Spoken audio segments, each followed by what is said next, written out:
Today is Tuesday, June 25th. We'll update you on flooding that's left entire communities underwater, what damage has been done, and what's expected next.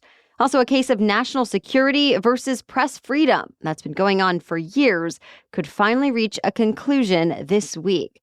Plus, travel records have been broken this summer even before the 4th of July holiday. Target and Walmart have new plans to go head-to-head with Amazon, and how a hockey team has now made history. We'll catch you up on those stories and even more news to know today next.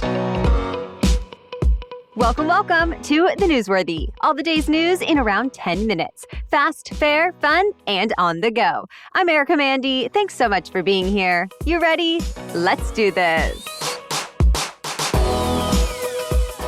We start today with a growing flood emergency in the Midwest. More than 3 million Americans live in areas that are now flooded, from Omaha, Nebraska to St. Paul, Minnesota. At least 2 people have been killed. Hundreds more have either had to be rescued or evacuated. Rising floodwaters have also caused a railroad bridge to collapse, dams to fail, and farmland to be washed out. Plus, businesses, cars, and homes have been destroyed, and some cities have been left without power or safe drinking water.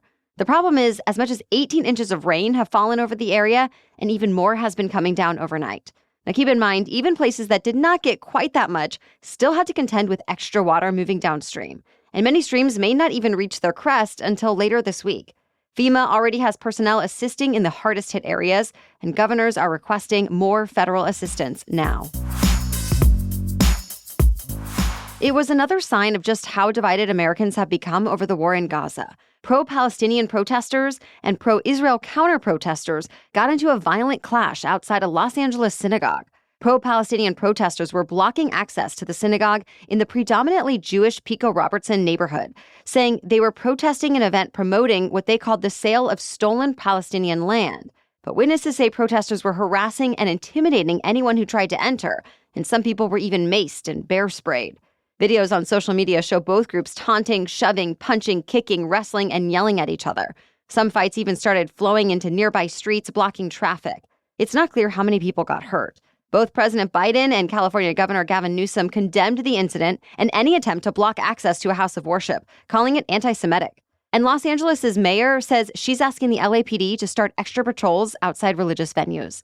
All this comes as both anti-Semitic and anti-Islamic attacks have increased. So, to be continued. The U.S. Supreme Court has decided to take on another controversial issue that's been the subject of a pretty heated national debate. We're talking about transgender-related health care for minors. The High Court agreed to hear a case over whether states should be able to ban that kind of care. Specifically, it will consider the U.S. Justice Department's challenge to a Tennessee law that bans all medical treatments prescribed to help children transition, like hormone therapy or puberty blockers. The DOJ says the ban goes against the U.S. Constitution's Equal Protection Clause that guarantees people equal treatment under the law. But about 25 states have adopted similar bans, and they all could be impacted. If the U.S. Supreme Court decides the bans violate the Constitution, none of them would be able to ban transgender-related care outright. But if it decides the bans are okay, it could open the door for more states to follow in Tennessee's footsteps. The Wall Street Journal says an eventual ruling could even have an impact on other transgender issues, like which bathrooms they can use and what sports teams they can play on. Justices will hear the case in its next term, which starts in October. Well, this week marked exactly 2 years since Roe v. Wade was overturned. Also this week, the American Medical Association published a study that could spark new debate about abortion bans.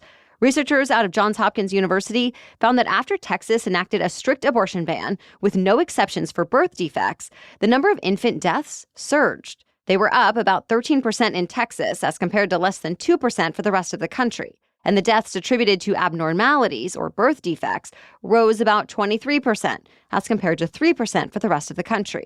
The study's authors say the trend suggests, at least in some cases, parents were forced to carry a pregnancy to term, knowing their child had little to no chance of survival. There were also big increases in babies who died because of maternal complications in pregnancy. Still, there were other factors researchers did not look at, like prematurity and low birth weight. So they say they plan to continue the research and expand it to other states too. Either way, some specialists are now calling for more support, education, and specialized medical care for families caring for children with birth defects and for those who suffer a loss. It seems like a years-long international saga over American military secrets could finally be coming to an end. Wikileaks founder Julian Assange entered into a plea deal with the U.S. government. As a reminder, Assange has spent the last 5 years in a British prison where he's been fighting to avoid extradition to the U.S. Before that, he spent years hiding out in the Ecuadorian embassy in London as he faced scrutiny over his decision to publish stolen diplomatic cables and military files back in 2010. It's all been described as one of the largest compromises of classified information in American history. Many press freedom advocates consider Assange to be a journalist who exposed American military wrongdoing in Iraq and Afghanistan. But investigators say his actions broke laws meant to protect sensitive information that could put America's national security at risk. Now he's expected to plead guilty to a felony charge and then be able to walk free, likely to his home country of Australia. A judge still needs to approve the plea deal, though. That decision is expected to come down tomorrow morning. More news is still coming up, but first, this episode is sponsored by Green Chef. It's that time of year that we get especially active, and in order to keep up with everything we want to do, I want to feel healthy with food that nourishes and satisfies. Well, Green Chef contributes to a healthy lifestyle with easy and delicious recipes and ingredients. In fact, Green Chef is the #1 meal kit for eating well. Each box is packed with food you can feel good about, like whole fruits and veggies, plus lean protein and whole grain options, depending on your preferences. Not only is it healthy with fresh, seasonal organic produce and convenient with easy-to-follow recipes and pre-measured and prepped ingredients delivered right to your door, but also you get these really tasty, high-quality meals for your family. You'll be serving up restaurant-worthy meals in no time, and you will probably even impress yourself. I mean, if I can make pork fillet with warm mushroom kale salad, apricot rice, pesto, and Parmesan, you can too. And can I just say, my kiddo ate kale because that meal was so good. FYI, Green Chef is owned by HelloFresh, and I actually love switching between the brands for even more variety.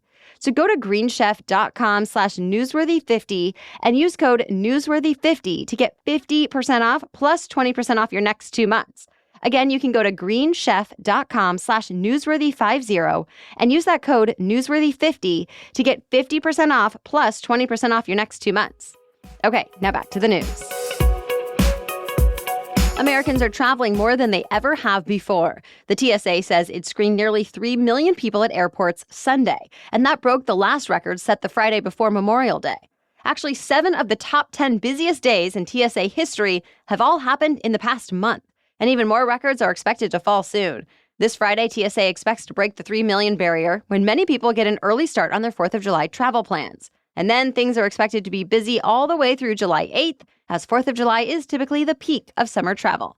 This year is especially busy, in part because airfare has gotten a little less expensive as compared to this time last year. So if you want to avoid the biggest crowds, experts suggest flying midweek or later in the summer, flying earlier in the day, and think about signing up for TSA PreCheck, which will get you through security faster. The world's biggest record labels are now suing artificial intelligence startups. Labels like Sony Music, Universal Music Group, and Warner Records are going after Suno and Uncharted Labs, which have become 2 of the top names in generative AI music making.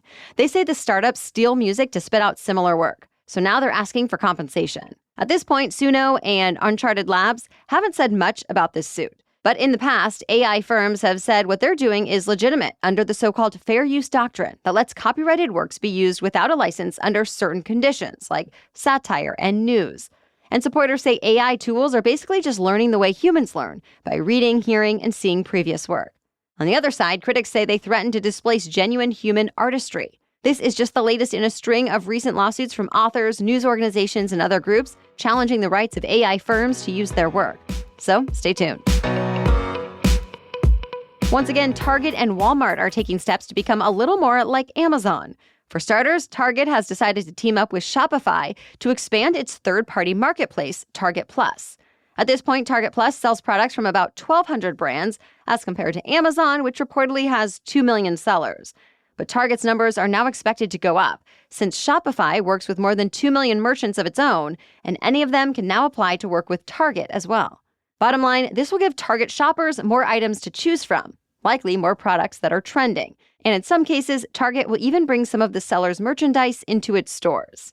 Walmart made an announcement this week as well. it says it's planning its largest savings event ever coming next month, with price cuts on just about anything the company sells, like electronics, home goods, toys, and more.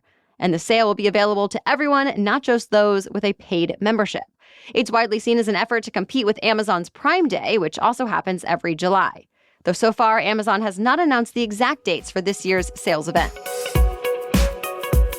The Florida Panthers are now Stanley Cup champions for the first time in the team's history. They beat the Edmonton Oilers last night, preventing what would have been a historic fumble.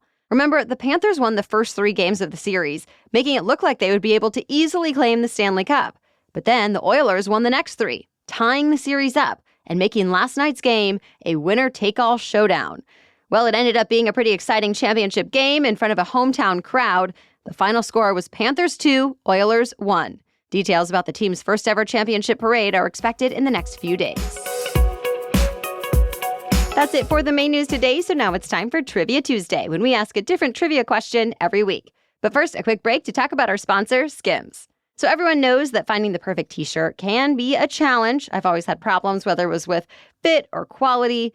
But after I loved my Fits Everybody long sleeve options from SKIMS, I wanted to get a t-shirt version, and SKIMS did not disappoint. I got the Fits Everybody t-shirt in the onyx color, and it's my new go-to. In fact, I also got the cotton jersey t-shirt in marble. I love throwing either of these on with jeans for an instant, easy, yet stylish outfit. And I really appreciate that I can dress these tees up or down, so I really can wear them anytime, during the day or in the evening.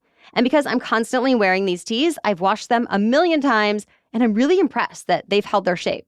Plus, they're both super comfortable, the material is really soft and smooth, and it's flattering. So go shop the SKIMS T-Shirt Shop at skims.com. Now available in sizes extra, extra small to 4X. If you haven't yet, be sure to let them know I sent you. After you place your order, select podcast in the survey and select my show in the drop-down menu that follows. Okay, now back to Trivia Tuesday. Today's trivia question is, what is the space between your eyebrows called? You can play along with us in our weekly roundup email that comes out each Friday. As for last week's trivia question, what city's name means fragrant harbor?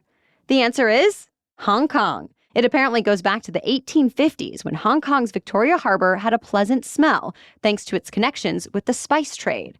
Back then, it was even considered fragrant enough to hold swimming events and water polo matches. But Hong Kong is not the only major city whose name carries a special meaning. For example, you've probably heard that Los Angeles means the Angels.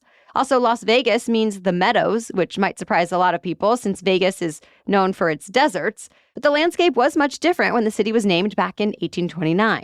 There's also Amsterdam, named because it was originally built around a dam in the river Amstel.